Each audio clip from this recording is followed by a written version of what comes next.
여러분 안녕하십니까? 바디바이블 모문 말씀입니다. 구셰프드 재단 이창호 장로입니다. 오늘 말씀은 마태복음 3장 2절입니다. 회개하라 천국이 가까이 왔느니라. 오늘 나눌 말씀은 실력보다 태도가 우선이다 입니다. 노만 빈센트 필 목사님의 저서인 적극적인 사고의 능력이라는 책에 이런 말이 있습니다. 인생은 10%의 사실과 그 10%의 사실에 대한 반응으로 이루어져 있다. 영국 속담에도 비슷한 말이 있습니다. 사실보다 중요한 것은 해석이다. 우리 인생에서 가장 중요한 것은 실력일까요? 태도일까요? 사람들은 태도는 크게 신경 쓰지 않습니다. 실력이 성공의 관건이라고 생각해서 자신의 실력을 키우기 위해서 학원을 다니고 자격증을 따고 높은 학위를 가지려고 하지요. 현대인들의 공부는 거의 실력 공부이지요. 우리나라의 어떤 연구기관에서 직장들을 대상으로 설문조사를 하면서 연구한 재미있는 사례가 있는데요. 당신이 보기에 스스로 당신의 능력은 어느 정도라고 생각하십니까? 라는 질문에 직장인들이 답을 하는 내용이었습니다. 1번은 남보다 뛰어나죠. 2번은 평균 이상입니다. 3번은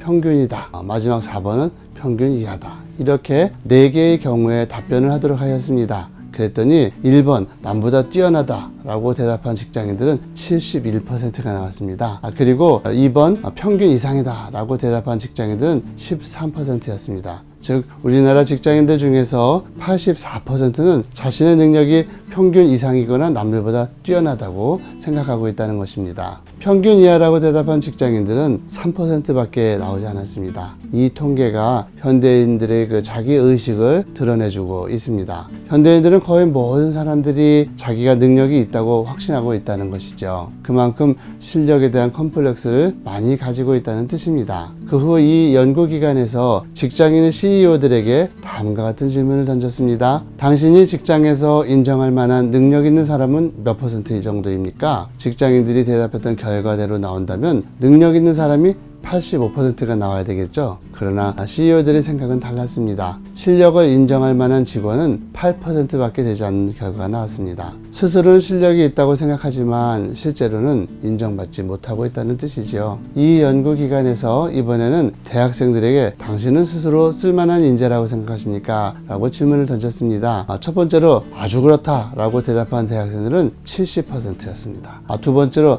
나는 인재이다 18%가 나왔습니다. 세 번째로 나는 인재가 아니다는 10%, 네 번째는 절대로 인재가 아니다 2%밖에 나오지 않았습니다. 그러나 우리나라 대학생들 중에서 88%는 자기 스스로 뛰어나다고 생각하고 있다는 것입니다. 제가 볼 때 우리나라 사람들은 실제로 실력이 뛰어납니다. 언어력도 뛰어나고요. 정보력도 뛰어납니다. 신체 능력도 이전 사람들보다 훨씬 뛰어납니다. 제가 대학을 다닐 때에는 영어를 능통하게 하는 학생들이 많지 않았습니다. 그런데 제가 맡고 있는 청년부를 보면 영어를 기가 막히게 하는 청년들이 수없이 많습니다. 해외 연수 갔다 오는 것은 부지기수고요. 2개, 3개의 학원들을 마스터한 청년들이 한둘이 아니죠. 우리나라 청년들은 88% 이상이 대졸자들입니다. 대학원까지 나온 청년들도 많이 있고요. 30살이 훨씬 넘은 나이에까지도 공부를 하고 있는 실력자들이 줄줄이 서 있습니다. 한마디로 스스로 착각할 만큼 현대인들은 실력이 뛰어나다는 것이죠. 그런데 문제는 실력에 맞는 태도는 준비되어 있지 않다는 것입니다. 엔진은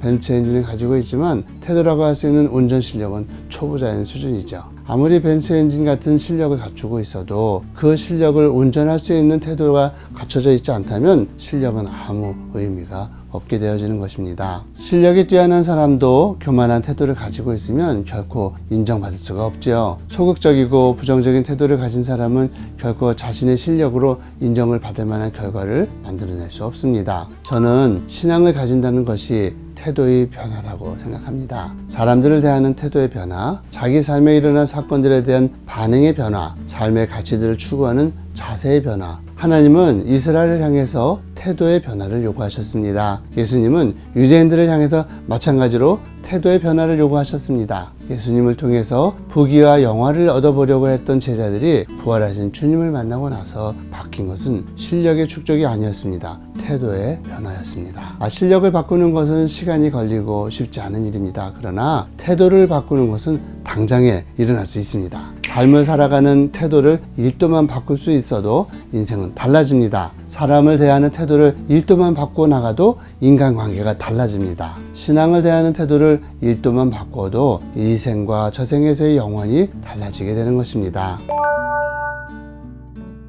이상으로 선화목자를 따르고 싶은 이창우 장로였습니다. 오늘 하루 신앙의 태도를 바꿔서 승리하시는 여러분 되시기 바랍니다.